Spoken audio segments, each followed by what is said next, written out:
That's like the budget, like Harley Quinn, right? Character, the blue-haired Harley Quinn character, right? Am I right? Okay, cool. Cool. Okay, Jinx is way cooler than Harley Quinn. Okay, all right, sure, man. You got it, dude. What's up, guys? Welcome to the Nissan Podcast, episode 33. I'm one of your hosts, Josh L. Kim, and of course, with me is... Krim, also known as the Asian Avenger, and we're doing this in person. Episode 33. Yay. 33 episodes to finally be in person. This is the good luck number. Yeah. Lucky 33, as they always say. But yeah, as they always say. But yeah, okay, so today is a fun one. I think, what are we going over today, Zal? I think you might know a thing or two about it. The main topic for today is the release of the flagship series that League of Legends has just announced and now launched on Netflix called Arcane. And that's pretty exciting for anime fans, but we're going to go over that later because first we're going to introduce a brand new segment, which for people who have been watching, you already knows, but we're branding it. There's a name for it. There's a now. name. So. Welcome to Weeb Weekly. We're gonna go over the news of all the things that happened in our universe, in our world, and we're gonna talk about it. So first up on Weeb Weekly, we've got the fact that The Village Bride, which is one of the episodes from Star Wars Visions, which we talked about in a couple episodes back, is getting potentially nominated for an Oscars, which is super cool and also very deserved because The Village Bride was one of my favorite episodes of that whole anthology. I think that was my favorite episode. Mm-hmm. So I'm just happy to see it happen. And of course, naturally, it just took Disney to say, hey, consider this for an Oscar. Because let's not lie here. I love the episode, but I also think that there's tons of things that have come before it that deserve Oscars, but got snubbed. Yes. But it only just took Disney to go, hey, make it happen or else. Well, very famously, I think there was a year where Koi no Katachi, The Shape of Voice came out, and you know what got nominated over that? What? Boss Baby. Wait, really? Yes. That is offensive. But the truth is that it wasn't because necessarily that it was they didn't consider it. It's because a lot of the times when these anime movies come out or whatever, they don't meet the criteria because the criteria for Oscars and all this stuff has a very so arbitrary and kind of weird. Right, come on, right? Which is probably one of the reasons why we see sort of the same studios get nominated for Oscars for animated work because they're the ones who follow by the Oscar standards, and I guess The Village Bride follows by those standards. So I'm curious what those standards are, but yeah, you know what? If there is an episode to get nominated, okay, it's just once again just whatever they feel like. So I'm happy it's that episode though, because that episode was really good, and on multiple fronts. So I'm just happy to see it. Yeah. Next up, we have Bungo Stray Dogs season 4 announcement, which is probably an anime that I think is overlooked a lot. It's not one of the more popular shows, but I personally love this show a lot. It's got a lot of personality. For anyone who doesn't know what Bungo Stray Dogs is, imagine a shonen, but it's superpowered detectives, I guess, and it's cool. I like the vibe a lot. Yeah, right. It's sci-fi vibes to it. It's right? More just superpowered people. Okay, that's the only way I could. And everybody, what's cool about it is everyone takes on the power of a famous writer. So one of the guy's powers in season 2 is his powers named after the Great Gatsby, and so his power is that when he spends money, he gets a power boost. And so he's this rich guy, and in a fight, he spends all this money really fast in order to become like Goku, essentially. Let me Venmo you $5 million really quick. Oh my god, that was one of his powers. And so it's a cool show because I love the writer tie-in, and that's one of the coolest things about it. So yeah. All right. Well, season 4 for those that have been waiting. That's pretty sweet. Now, I believe at a point, were you not a self-proclaimed, or maybe somebody else dubbed you it, a sword art apologist? Okay, well, funny enough, in our last video, in the first hour that it came up, there's 2 people who are I still watch SAO. Well, you know what? The people that watch SAO, we got great news. It's the perfect one for me and all SAO fans. At least it's a nice little homage, but So Eternals just came out, and whether or not you've seen it by now, regardless of the mixed reviews and whatnot, I'm excited. It's a Marvel movie, always great. And so I believe that Marvel has made it so at launch, there's going to be a little sweet collab poster where our wonderful editor, Don, will put it up somewhere in here. And so there's a poster where it's a collab between Marvel's Eternals and Sword Art Online, where all the cast members are staring at each other. Yeah. And it actually is kind of cool. We just talked about like what we'd like to see become an anime, and we already had heard that Marvel is moving into the anime department because they put out job listings. So naturally, I guess this is their slow ascent into the world, or is that descent? I don't know what you want to call this one. Invasion of the anime universe. And despite how you feel about that, this is kind of cool, right? Like I think like it's cool to see the mainstream media bring more popularity and eyes to the world of anime. So once again, or maybe it's animes bringing discoverability to Marvel. It's kind of like that meme when it's like the two really like strong dudes holding, like meeting in the middle, and you know what I'm talking about? That meme? The arm, right? Yeah. The arm shake thing. That's Marvel and anime, and so that's true. We're gonna see more of this stuff. It's like they're both massive, so I'm they're excited to see more stuff like that. Other anime news, Tonikawa, apparently the season 2 is also being announced / coming out, I believe. So I don't watch the show, but our resident simp expert here. Thank you. As my doctorate. I want this sticker right here at the lower third. Thank you. I went to school for this. This is where I got my doctorate in simp. So as the one that is the residential person that's down catastrophically, I would like to say that I am excited. This was a very cute anime. And I thought it was a wholesome, fun anime, so I've been waiting for season 2 because, I just feel like I didn't get enough of their lives. Yeah. I still don't feel like they really explained some things that happen in the anime, and so I assume that this is where we're going to get a little bit more on how certain characters even survive hits and things like that. That may be weird sounding to somebody that doesn't know what I'm talking about, but it is very much so a romance anime, and it's sweet. It's super charming. Definitely give it a watch if you haven't, because you'll have time. Catch it before season 2 happens, and for everyone else that's down catastrophically. And our last piece. Editor, cut it. I gotta cry. Give me a minute. Down catastrophically. In the arms of an angel. Thank you. Thank you. And last but not least, we have some news that is a little adjacent to the anime sector, which is Final Fantasy XIV announced some good and bad things. Good thing, apparently they've got a manga in the works, which is that's cool. Cool, yeah. It's like a spin-off, and like Alphino and Alice are like school. They go to school, and I don't know. I guess it's like a slice of life. I have no idea what it's gonna be like, but I like the art already. So I do have an issue with this though. Mm-hmm. Now, so that's cool, but here's that's bad. The that's bad is the fact that, first off, track record-wise, everything Final Fantasy in like literature form or manga form has been kind of, once again, Valorant has taught me very new ways to describe things. Dog water? Dog water, yeah. Dog water, yes.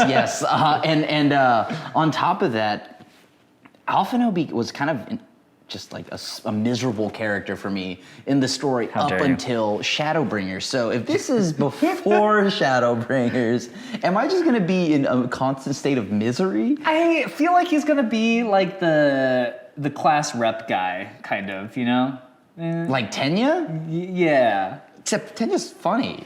His arm chops, We'll see. Just kind of miserable. We'll see. We'll see what happens here. I'm not gonna say that. I'm not like defending it or anything. Okay. Like you said, track record very poor. And even worse news for Final Fantasy XIV, to end this on a really low note, is that the new expansion for Final Fantasy XIV has been delayed by 2 weeks. So late on. This is an announcement that it was supposed to have come out 2 weeks from now. Right. Now is being delayed 2 more weeks. And so rip everyone's raid statics who took paid time off to make it for the Savage Raid, or just people who wanted to take time off to play through the story, that is extremely unfortunate, and it's wild that Yoshi P himself has acknowledged it, right?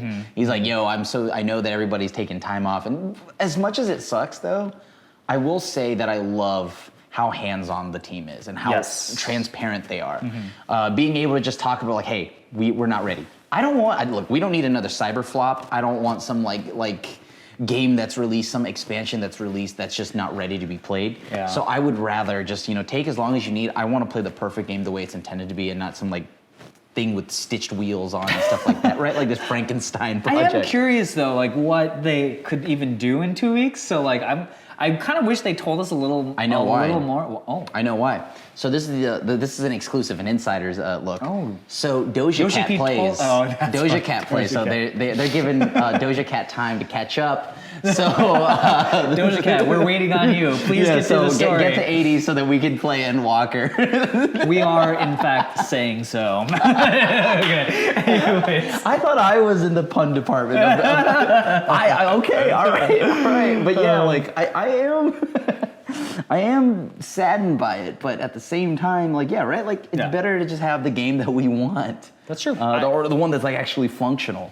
And then on top of that, I mean, it would have released the week of holidays. So that had been a tough raid week anyways. For, like, But Krim, I could get away from my family now. fair, maybe that isn't... Okay, you're right. Good, solid counter argument. But yeah, anyways, it sucks. Hopefully people have very, there's like a meme that's going around. We wish you a very, understanding employer, because I'm sure a lot of you guys are sending off new PTO requests to your managers. So Bless. anyways, that's going to wrap it up for this week's Weekly. We got to have like a theme song for... Weekly. I don't know what. Why is it a dance pop song? I was thinking more of like a cheesy '80s action movie.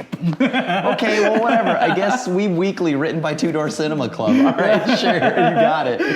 But yes, now we are going to get into the meat of today's topic, which is, of course, Arcane. And I guess to kind of clue you in, because I know, Krim, you have a less extensive, look into the League of Legends universe and how everything has been. But before we get into like Arcane, I think it's important to know kind of where the lore has been up until this point. And so the thing is, with League of Legends, the lore has been kind of a mess, right? Like in the beginning, they basically gave very half-hearted stories to a lot of the characters. Like Malphite is a rock guy from Rock Planet.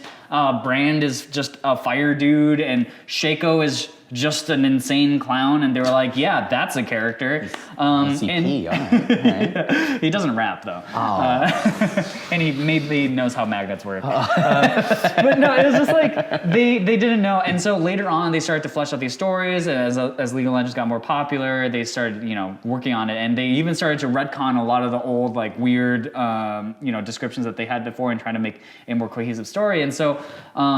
And this kind of culminated into like their first in-game like big canonical lore event, which was Viego's launch. And Viego is like this Ruin King guy that people have heard of for years now, and like people were really excited about it, and they created all this like in-game hubbub about it.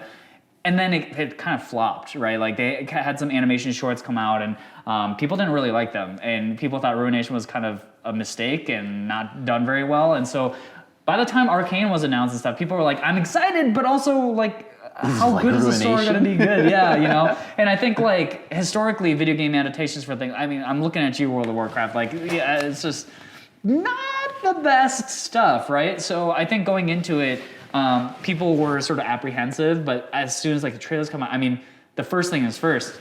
I think everyone knew that it was going to at least be beautiful. Like the animation style is really gorgeous, but yeah, that's kind of the lore leading up until this point. And I love that you just gave me the full lore in about 2 minutes. Yeah. and so Arcane itself is going to be focusing on the two main characters, I would say, is the origin story of Vi and Jinx, who are like some of the most popular characters, especially Jinx. Like recently Jinx got put into Fortnite and all this other stuff. And That's like the budget, like Harley Quinn, right? Character, the blue-haired Harley Quinn character, right? Am I right? Okay, cool. Cool. Okay, Jinx is way cooler than Harley Quinn. Okay, all right, sure, man. You got it, dude. Hey, all right. I already described the insane clown character already. Okay, that was not Harley, that was Shaco. Okay, all right. Okay. Anyways, But yeah, so this is the story of that, and so I'm so curious, Krim, because you're someone who hasn't really played. Like, what is your I guess experience with League of Legends thus far? I think my League of Legends experience has been I played in bots. I got yelled at and told to By go. the bots? No, by the players. I actually wouldn't be surprised if they did. But the other 4 players, like, go Yeah. play somewhere else. You suck. And I'm like, well, where else would I play? Like, at the start menu. But outside of the obvious warm, welcoming community Oh, that's so famous for, yeah. that's what I think of when I think of League of Legends. Great So- community. great welcoming community, and has always used very colorful words to describe lots of things. Yes. But yeah, I think that outside of that, and like I played a little bit, I got through the bots, I played like a few unranked games as Zed because a friend told me to play that as my first character. Very good friend, by the way. Very good friend who was very incorrect because good God, Zed is not a character you start with at all. But despite that, I don't really know much of anything about the world that is set in League of Legends, except for I think Runeterra is the game that made me more aware of the characters. It's Yeah. Runeterra and Teamfight Tactics. Yeah. Because those that I felt like I've always wanted to play League, but just the game itself is intimidating. The mechanics are hard to pick up if you're kind of like new to MOBAs. So Runeterra and like TFT are the closest I have to lore. And most of the lore, I don't think there's even really any lore in TFT, but at least there is in Runeterra. Yeah. So other than that, I don't know anything. So me going into this is completely new to me, and I've always wanted to get into the world. So I think I'll go ahead and just lead us right into it and just say that, I think there's only 3 episodes at the time of filming, but the first episode did a great job just like showing like people like me who have no idea, and also the people that do have an idea, so I'm told, because like the community that plays the game loved it, and then there's the community, like Josh loved it, and then of course there's me who has no clue and also loved this world. Like this, I don't know how this eventually turns into a League of Legends thing where everybody's fighting from different worlds, but like, and I don't even know if that's even going to be ever mentioned. Yeah. But the thing here is like the whole idea of like topsiders versus like these like subterranean underground like people, right? Like I forgot what they're called, but essentially the resistance, right? Yeah. So this whole world is so big and immersive, and I really liked it. And to me, there's 2 main characters here, right? You had mentioned Vi, who I did know, and like Jinx, right? Or in this case, Powder. Powder, yes, Yeah. sorry, Powder.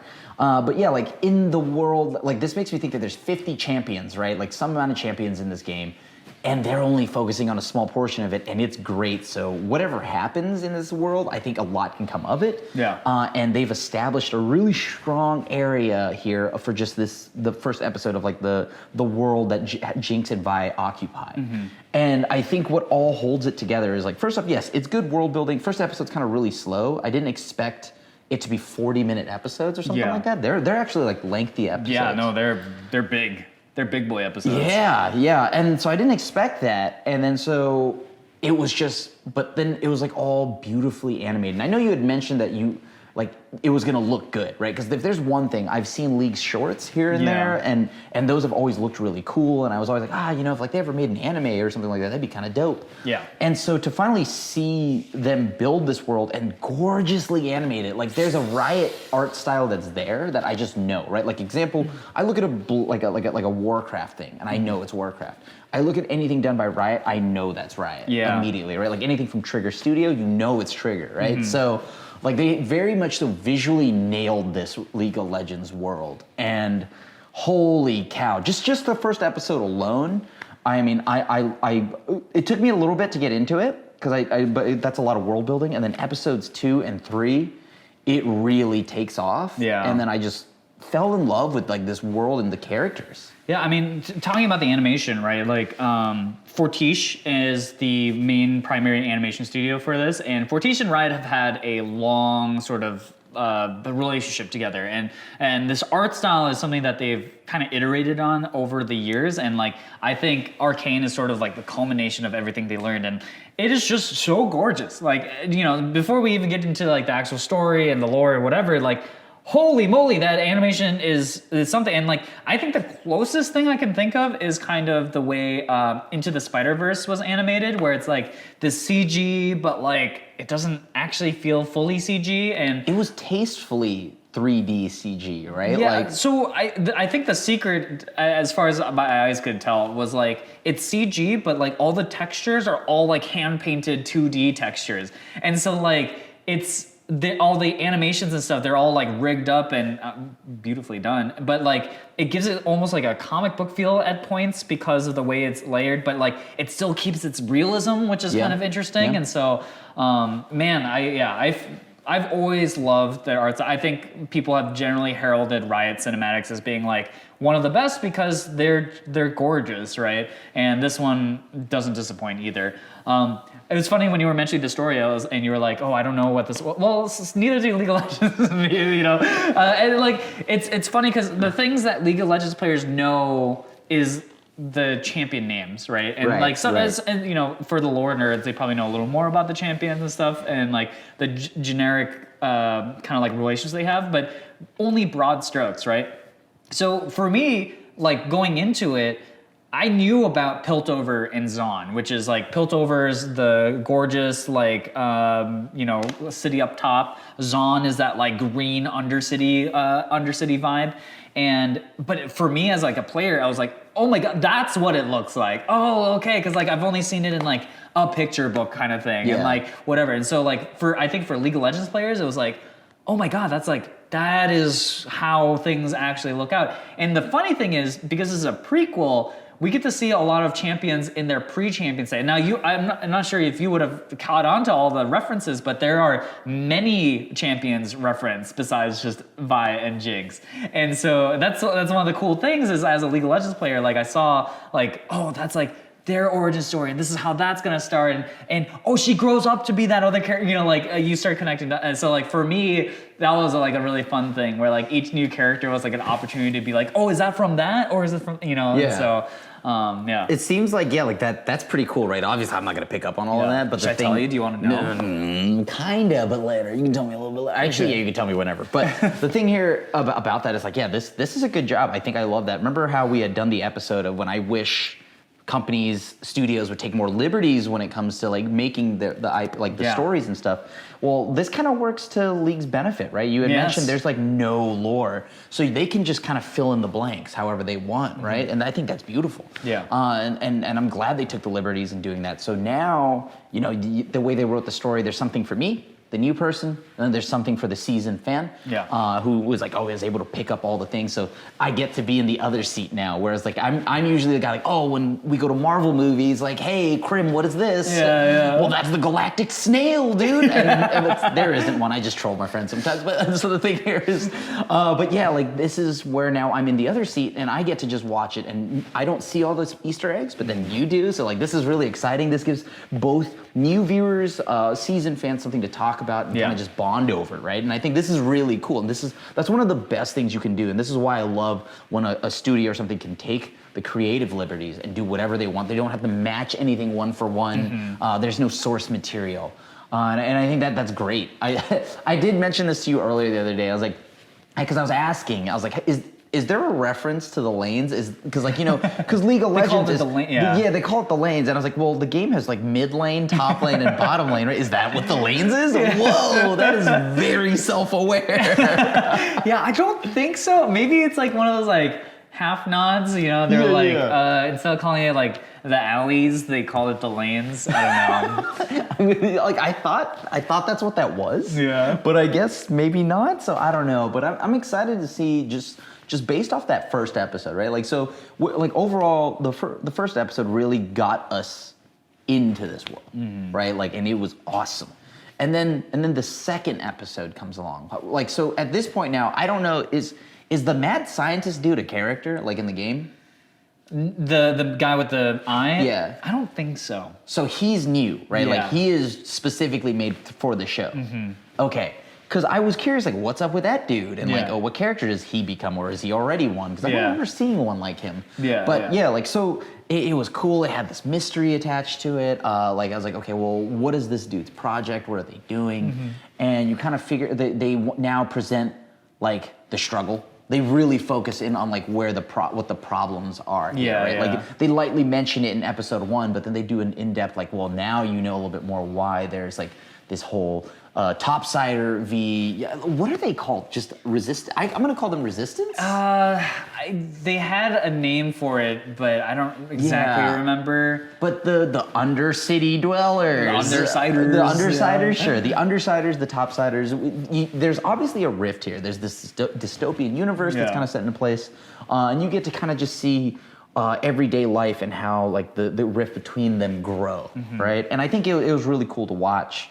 And it really added to the tension. And then you got to see the kids. I think the kids getting a good idea of who they are and the character building that comes with it. Yeah. I thought that was really solid. So I also loved episode 2. I think, oddly enough, this was one of those shows where it was able to pace perfectly and explain all the characters. Like every little tidbit of character was perfect. I didn't feel like there were any wasted scenes, which is oftentimes a struggle when a show has like so many characters to introduce to a new watcher, a new viewer, and they nailed that. Yeah, I think one of the benefits that this show has is that it doesn't try to speak on League of Legends as a whole. Right. It's just like this sub-city, you know, like thing, right? Like this a small area where they can focus in on more of the individual things, and they don't go into every character, you know, like a character's backstory and all that. And I think it's for the benefit of the actual show. And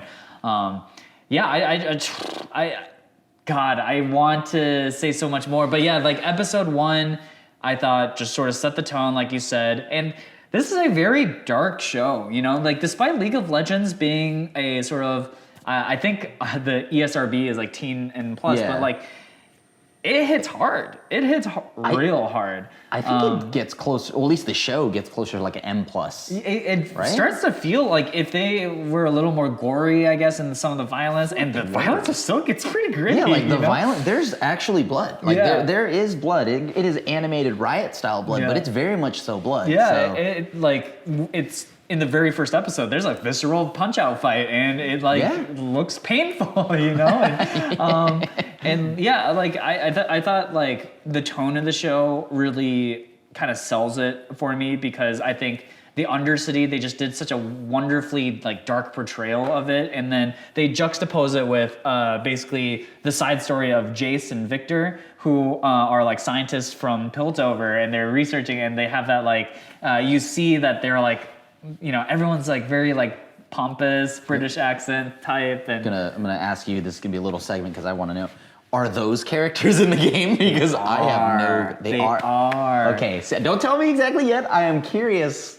See, I want to know these things. Okay, are they characters? Because I'm just like, oh, is that a character? Is that a character? You know, like. And so I don't know how much this spoils, but like this is what's interesting is like one of the big plot stories for Jason Victor is that like they're developing a new technology that combines hex tech, magic with the technology. Well, what's funny is from League of Legends, as we know now, Piltover was built on hex tech. And so this is an entire world of like pre-hex tech Piltover, which is like so wild to me. And so we're seeing basically how the city got created, right? All right. And so yeah, like I just thought, and I will try. I'm trying so hard not to just like accidentally spoil things. But yeah, that's one of the other stories, and like it's very cool to see again more characters than just Jinx and Vi and some of their backstories and how those two things are going to cross paths, because of course they're going to, right? So I don't know. There seems to be two storylines kind of like building here at this, like at episode 2, right? Yeah. Like it's like you're following Vi and the kids and all of them, and then you're following the scientist dude. Yeah. Right. So and then of course there's the villain. Yeah. And so once again, this is they continue to do this, by the way, so far, and like they perfectly weave the episode. Storytelling is fine. The pacing's fine. This is just solid like writing. Yeah. I really enjoyed that. I didn't feel like there was no filler. There was no pointless scene like, well, you know, here's a random, I don't know, alley, and I'm going to monologue for like 15 minutes, right? Yeah. So I felt like they were able to tell 3 stories simultaneously quite well. I really like that. And I think, like, well, first off, before we move on, is there any other opinions that you might have had on episode 2? Like, overall, I thought episode 2 was also solid. It was an improvement on episode 1. Yeah. Not that episode 1 was bad, but now I get the more of the meat of the world. Specifically talking about the episodes, it's like, when I got to the end of episode 1, I was like, oh, that's cool, but like, it's not actually a good pilot because it was like so slow and like, it was just sort of showing you everything without like actually getting to the meat of it. And so I was like, this is fun, like, yeah, Vi and the Hoodlums, yeah, you know, that's cool, but like, there was no real like thing that had really occurred yet. And so I was like, the dilemma wasn't quite there yet. yeah, right? Like, yeah. And it wasn't until episode 2 where it's like, okay, that's where the thing is, you know, and we get to know more about Vander and like why he's so uptight with his kids. But then, because like in episode 1, you got a sense why like Vander is such a badass, right? Like I love that scene where at the bar, you've got that one guy getting accosted by those two like more hoodlum-looking characters, and then he comes over and the whole bar turns on him, and you're like, okay, Vander is a badass. We get it. Okay, he's definitely the grizzled, retired, like, I'm too old for this. Yeah. And so when you see him being hard on Vi and the kids because of their failed heists and stuff like that, like, but you don't really know why and stuff. And so like a lot of questions were sort of left hanging in episode 1, and it's only in episode 2 in which like, we start to learn more about like Vander's relationship with the city overall, and then his sort of relationship with Piltover, and then Vi's and Jinx's Powder's relationship too, and like they start, and like it was season 2, episode 2 is when they start to really dig in. Yeah. And like that's why I was like, by the time I was on episode 2, I was like, okay, I have to watch episode 3 right now. We were about to play Magic the Gathering, and I was like, I'm sorry, I need to finish this episode. That's right. We were gonna play Commander, and I was like, Krim, I'm down, but I need to finish episode 3. I'm on the other end, I'm like, something really exciting must be happening, because it's like, yo, what? Okay. But you know what? So like episode 2 is very good, right? Mm-hmm. And then you move into episode 3. Now I understand, right? Like after watching episode 2, I see why you had to put life on hold to watch episode 3, because at the end of 2, I was like, what? Yeah. And then so now we kind of like move into episode 3. Dude, I thought episode 3 started off really well. Just like from the opening scene, right? There's this, just a character like underwater, right? And then I'm just like, okay. Also the water looks gross and dirty, right? It looks like sewer water. And then it kind of like, without spoiling too much, it kind of eventually makes sense, because this whole episode to me is not Varian. What's his name? I forgot his name. You just said his name. The V dude, the one that takes over the kid, watches the kids. Valko? No. That's a different guy. Victor? No. The one that has the bar. Vander. Yeah. So there's like a kind of this brotherhood like kind of thing going on here, right? Yes. So that's Silco? Silco, yeah. Silco starts, it shows Silco at the beginning, and this is the new character, so apparently there's no lore on him. I don't know anything about this guy, as far as I know. and like Vander and him had like this history, right? Yeah. And so you kind of see how that unfolds, but I love how this episode starts, because it starts with that and it has this mystery, and then it kind of ties back to it at the end of the episode. Yes. And then you really start to see where how Powder becomes Jinx. Yes. And where Vi gets those gloves, right? That's the thing, is that like for everyone who's played League of Legends, like I only know from Runeterra. like Jinx, we know her name is Jinx. We know she's Jinx. Why is she Powder? Right? So like even at the very start of episode 1, I was like, oh, she is not Jinx yet. And so there's that sense though why she was called Powder, because like Powder Keg is what I think of. Yeah. And but the thing is that like that was a hanging tension for people who had played League of Legends, because it was like, oh, we know that is not her final form. We know she will turn into Jinx. And so like, over time you're starting to see like what happens. And famously in the lore, or in the current League of Legends, Jinx and Vi are not on the same side. And so like you kind of knew what was going to happen, but you just didn't know how it happened, right? I had no clue. And so episode 3, like you said, it starts off with it just starts to connect the dots, right? Because Silka was already, we knew that he was a bad guy from, before. Yeah. And, we know he's like human experimenting and all this other stuff. And so like episode 3 was when all the dots started to connect, and we saw all the pieces sort of align and realign. And I loved episode 3. I think episode 3 was amazing, mostly just because, like you had mentioned there, and a lot of shows have this issue where they draw something out for too long, and it feels like almost by the time they answer the question, you've forgotten when they asked it, right? Yeah. Like so, like example, like Attack on Titan has tons of plot points that it tries to plant, Yeah. and it like. I don't think we ever found out what was in Eren Yeager's basement until at like chapter like 200, I don't know, like 100, something like that, right? But the thing here is they answer it, and they don't waste time, and they answer like they resolve the arc of the kids, right? They resolve Vander. They show you a little more about. Certainly Silco. resolved those kids. They did resolve, and I'm not gonna lie to you, that or that poop censor that hit hard. Like I know nothing about it, but I'm just like, okay, that was dark. Dude. That Like was I was like, did I just dark. watch a child get impaled? What's going on here? Like. Bruh, the climax of episode 3 had me just. The climax was Tarantino levels of like nonsense. I was like, what? There's like so much like so. For those that don't know, Quentin Tarantino is known to make the 2 hours of buildup. The last 30 minutes of his movies are explosive, bloody, gory, wild like conclusions. This was exactly that, Yeah. and I did not expect it to go the way it did. And I wow, and then like so I now get how she becomes Jinx. Yeah. Right. I was a little bit worried. If anyone watched the Solo movie, the origin story of Han Solo, you may know this or this infamous scene where how he gets the name Solo, and it's him at a ticketing booth. Hey, what's your last name? And he thinks about who it's like, well, who are you riding on the train with? Nobody. Solo. My last name is Solo.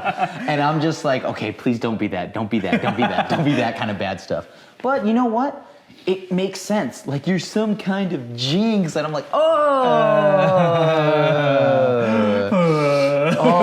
that's kind of messed up, man. Yeah. And like it sucks because I felt for Vi so much, and I felt for like that scene where Powder is just sitting there bawling her eyes out. Like I was like, this is like good. By the way, the voice acting is great. Oh god, you just felt it to your Yeah. core, and like, dude, I love the parallels that they were drawing between Vander and Vi to Jinx, where it was like this sort of like overprotective parent and stuff, and like Vander eventually sacrifices himself for Vi and the kids, and then Vi tries to again put Jinx aside and sacrifice herself to save Vander. And Vi is very bad at listening, by the way, because literally 2 seconds ago, watch Powder. Okay. Get out of here. yeah, I mean, the thing is, like, Vi in game is known to be, like, one of her famous quotes is like, punch first, ask questions later, and like, It's apparent. and you can see that character in the Vi that we see in Arcane. And that final scene of just like the culmination of everything that occurred, it was, in my opinion, just really amazing because you could kind of understand from every character's point of view why they felt the way they did. There was no like, Jinx was trying to help. She just didn't realize what she was doing, and like what she was. Help me understand something. Okay, here. okay. So yeah, like Jinx tries to help out, right, with the exploding. God, I'm thinking about that whole scene, and it's amazing. But how does that happen? Like, so what does this Hex Tech do? Like, why did her powers suddenly activate then, right? So for those, a little bit of backstory, Powder struggled to like get her equipment and inventions to like kind of do stuff, right? Mm-hmm. So was her stuff triggered from the fact that Victor and all of them? I don't think so. I think that was unrelated. The thing that she had was just like a powerful crystal that has like magic powers attached to it, and she remembered that like in the apartment that they did the heist from, that it could explode, and so she just rigged it to explode, and so that's why it just did. but she had just had no idea what sort of consequences that explosion would really have, and so that's my explanation for it, at least. Okay, I saw it as like it's connected because it was once Victor and them activated Hextech, Yeah. all of a sudden the other little crystals started activating. Yeah, I think the timing of that was confusing, but I think it was like not meant to like be like, oh, because they activated one crystal, now all the crystals are activated, because that's not how the first one worked anyways, when the one that blew up the I apartment. guess that's true. Well, So- no, but I thought because at that point Victor and them was experimenting, so anytime they started experimenting on it, that's when these crystals started going live. I don't know if Victor had one of those crystals yet. I don't. Well, because he talks about his work, right? Yeah. And it's referenced on his trial that he goes on. But that's after the after? heist. Ah, Yeah. okay. So because Okay. that's why they put him on trial, and that's why Victor was able to see Jace's work, because it exploded. Right, right. Okay. See, like, so, and that's like another arc that happens, by the way, that we also like are not going over, but like right now we are talking about the kids, but like that is a whole nother arc that is really cool too, Yeah. right? Because I finally got to see Heimerdinger. Heimerdinger, and like I love the little small characters, like the Yordles, the cats, and like the little tiny characters. I'm a Lalafell in Final Fantasy, so naturally, Yeah. right? So, but the thing that's cool about that arc too is now you get to see that the higher ups are also interested in this hex tech, right? Yes. And I'm curious on how they're going to make this work. So I don't know how Hextech, like Piltover, how Piltover and Hextech come together, but I'm Yeah. excited to see the new civilization. Same here. So I thought that was the connection, but I guess that was not true. But either way, I'm like back to that scene where Jinx or Powder sets off the bomb. She just wanted to help. That was a visceral scene. It was Yeah. a very visceral scene, and I think so that's conflicting, Yeah, that's one of the more powerful scenes from the show, and I think, holy crap, this is just 3 episodes. Yeah. And that was just the conclusion of episode 3. Yeah, in my opinion, these first 3 episodes are the pilot, It's because like earlier I was talking about how like episode 1 is kind of a weird pilot because like Right. nothing really happens. I think this is like the prologue, right? And now I'm super curious what is going to happen. Like, are we going to see them eventually grow up, or are they going to time skip forward and they're going to like, I'm curious There's what a they're going to preview. do. I don't know if you saw the Oh, preview. I haven't seen the preview. So They do time skip forward. So we'll see them now more closer to their League of Legends form. They're time skip forward, and like this is all in the preview. So and then like Vi is older and in prison. Yeah. And then somebody is going around with like much like Powder's little items and painting things and blowing things up, doing like acts of what is essentially terrorism. So, Yeah. But that's Jinx. and it makes sense when you think about because like at the end of all of this, Silico takes in Jinx. Yes. Right? Or Powder or Jinx, whatever you want to call. I'm gonna call her Jinx because that's what I know her as now. But yeah, takes in Jinx, and that's where you see the rift between 2 sisters happen, right? And where they separate. And so that's another arc that gets kind of wrapped up, but also now is on a new thing. And they wrap up Victor's thing quite well. I know we didn't get to go over that, but like it was really cool to see Victor and what's his assistant's name? Jace?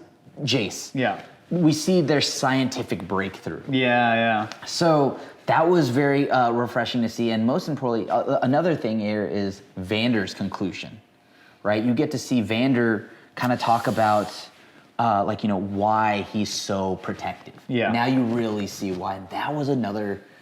It was a simple, like it felt like a lot of things happened off screen here, but just the referencing to it was nice. Like, I was like, okay, they really did tie up every knot they could, and I think that was why I really liked episode 3 so far. Like episode 3 tied every knot and then moved on to the next question. Yeah. I mean, they lift us off now with like Victor and Jace have now successfully done their Hextech experiment. It's clear that some of the higher ups at Piltover are willing to like start utilizing this stuff, and now that opens up the next plot. And then Jinx and Vi's relationship obviously is like they've broken off now, and so we're gonna see it. And so I'm really curious. I will say though, as far as the writing is concerned, the prologue is like a very safe area for the story to be good, because like I think there's not as much tie into what we know of the characters now. I think this is where lore stuff can get a little bit scarier now that we're even closer to where we are in the Present. current time. Yeah. So I am really, really curious how they handle these next few episodes, and I'm just I don't know. I'm super excited because the first 3 episodes were just so good, and I was just speechless at the end of episode 3. I was just flabbergasted at how the amazing things and that we just witnessed, and I guess now it's just like what now? This is the thing. We just did the episode, as you just, if you haven't seen from last week, you should go check it out. But we talk about why anime struggles with endings, right? Yeah. And it's historically known for anime, but this is gonna suck. Like, cause I think of this movie called Fanboys, right? It was all kind of a parody, and it was to make it took point from before the prequels were released, and how fanboys were so excited to see episode 1, and at the very end of the episode, the movie, they go, "What if it sucks?"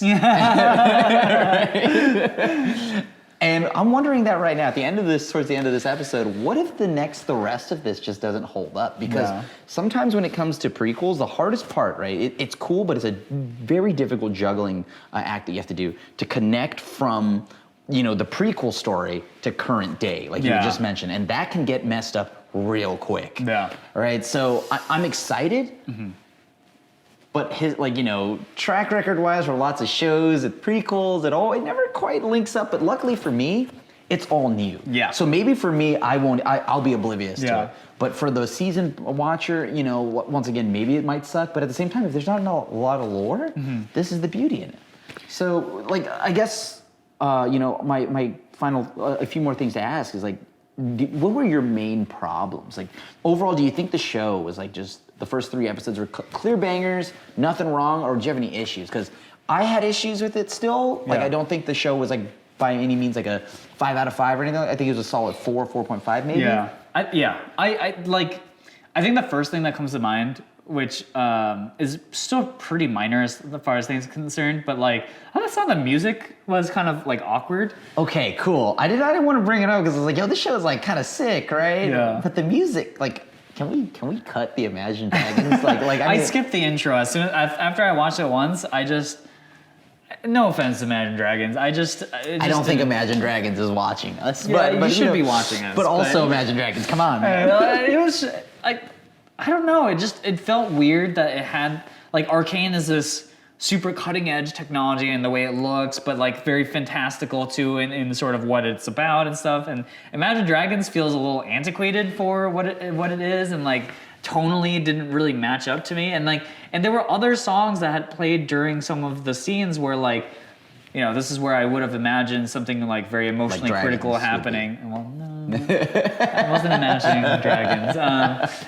But I outside of the sort of more tonal music of just atmospheric stuff, some of the actual music pieces that they did play, I was just kind of scratching my head on. That was one of the biggest things that I thought was kind of weird, right? I was really enjoying the show, and then it would just play this music that didn't fit, and or if it wasn't music that didn't fit, it was just I don't know. It was kind of very barren, right? It felt very. I don't know if that was intentional, right? Because you're in this undercity and it's empty and it looks super smoky and whatnot. But I felt there were scenes that could have used music, or some kind of ambience, right? Some kind of ambience, but it didn't have anything, so it was just dead silent, right? So it very much so felt like I'm watching a cut scene in a video game, right, from 2010. Yeah.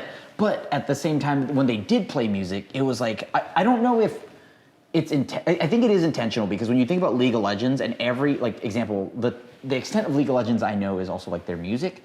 They always, every time they have a Worlds event, they have this epic song. It feels very esportsy, fist pumping, arena rock kind of stuff. And I love that, right? I love that. But I felt for the show, the intro could have just put Fall Out Boy. Just put not.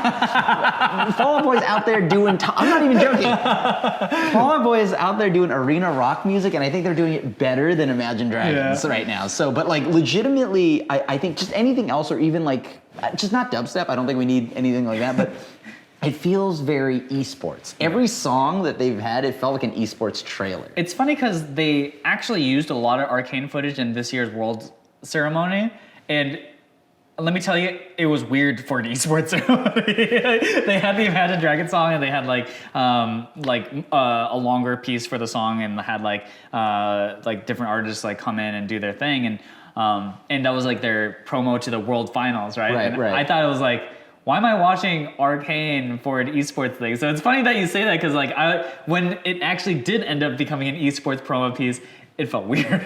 So it didn't quite hit that either. Yeah. So like, yeah, I just, it was weird. I thought the trailer and some of the Imagine Dragons opening thing, like I thought it was weird for Arcane, but like even as an esports thing, it just didn't work. So I think the one thing they did right though musically was the very last scene of episode 3. That was finally when the music. All right, that's the classic Riot style music they like. Yes. And it actually fit there. Yeah.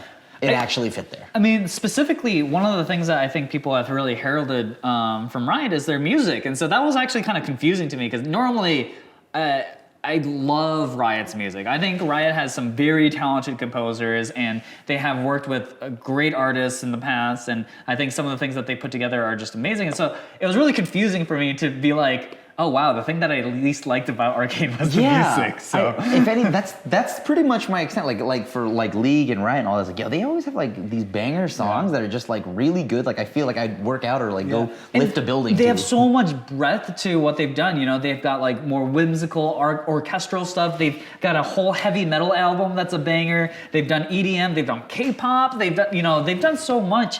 And surprised K-Dot didn't make their way into this. I know that, but that's because I'm trash. What did you call them? K-Dot, I don't know, like KDA. KDA. Oh, I don't know. You know, like I don't know. I don't know anything about them. Like K-Dot, like killed. That's where it comes from. Shows you how much I know once again. But like legitimately, I thought that would have been. Yeah, no, I like so. For them to bring back Imagine Dragons, which they did a collab, they did a Worlds thing like in 2000. Well, Against the Currents did a song, right? Like, and I actually really like their song. That was like probably my favorite League song that they've ever done. Oh yeah, Legends Never Die. Yeah, I thought that song was sick. Yeah. So in any case, it was a weird thing that like I think my biggest complaint with the show was the music, randomly. Other than that, was there anything else? Because I mean, I felt like for me it was just the music. And that was about it, because otherwise... I think that's where I'm at this point now. It's all anticipation, because new episodes come out every Saturday. By the time you guys see this, we'll probably will be after the next episode. Right. Maybe we should try to this one out earlier. Anyways. But anyways, that said, I still love this whole thing. I thought it was fantastic. I think it's funny because like I'm seeing other fandoms be like, holy I wish we had an Arcane, and Magic, get real writers. Magic, get a real writer. Put something out there we like. I know that the Netflix show hasn't come out yet. I hope it's good, and it's Magic, so it better be dark. The thing that is number one for me with Arcane is just it was so clear to me that they were League fans to have made that, right? It's like sometimes shows, adaptations come out and you're like, you've lost the soul of what it was before, like the Death Note live action. Like you just lost everything what made Death Note. The difference is Arcane, I thought had just lots of love. Like I loved the little Easter eggs, right? Like they had like some of the items appear in the shots and stuff like that. Yeah, and so like that's cool, it was just like little Easter eggs that like people could pick up on, and they weren't like overly obvious. It wasn't like a Pepsi ad in the middle of Minority Reporter or CC's Pizza in Code Geass or something like that. Like, God, I can't believe those are real things. But like. They're just like little homages, and I just felt like they took everything very respectfully and awesome. And again, as a League of Legends player, it was just so cool to see this world that I've played League of Legends for 10 years, dude, and like to see it in real life. And like I love Piltover and Zaun. That's like two of my favorite places in League, and so getting that show is just like so sick. This. Everything that's happening right here that this man is doing is exactly why I love when companies, as I had mentioned, take deliveries and come from a place of love. Mm-hmm. This is how I felt when we finally got Marvel movies done by Marvel. Yeah. Right? And I'm like, I'm seeing everything that I read on the screen, and like they're all coming from a place of love. They changed things, but they've made it so that it's still enjoyable. And so I hope other game companies really know that, like, lots of game companies always have this idea that, oh, well, we want to break out and get into the you know, the entertainment mediums, right? And they fail, they fall short. Like, you have a lot of bad video game movies, but if you come from a place of love, I think this is what it looks like. And I think that a lot of companies can learn. Of course, Riot does have what seems to be a limitless budget, but because I don't even. Gringotts, sorry. Yeah, the effing Gringotts over there. I don't know, like, because it looks expensive. Everything looks really well done, but it looks amazing. So I hope we get a lot of like other game companies and building worlds. Like, I think Final Fantasy could do something like this. Yeah. We had talked about shows and video games that we'd love to see as an animated short, something like that. You know, we're going to ignore the Warcraft movie. That is oh my God, that was bad. but like, I hope we get more things like this. Yeah. So I guess that's sort of our concluding thoughts and our reaction to the first 3 episodes of Arcane. I hope you guys enjoyed this episode. I hope you guys enjoy our little mini set that we've created out of the rec room. This soon will be bigger. Everything here we've got will be bigger. This tree will eventually become an executor, and then the Alolan one. The Alolan one, of course. So you won't even see it, right? I know this Blitzcrank. I think I know Blitzcrank. Thanks, TFT. Yeah. But yeah, like we'll get more, and hopefully soon this will just be a full-blown studio. So, anyways, thank you guys for watching. Again, please comment what you guys thought about Arcane and stuff. And if you guys are new to the channel, you know, please subscribe and ring the bell. You know, that's what they say these days. The ding ding. That's what I call it. Yeah, I call it the ding ding. Press that thing, and we'll see you guys next week. Peace out.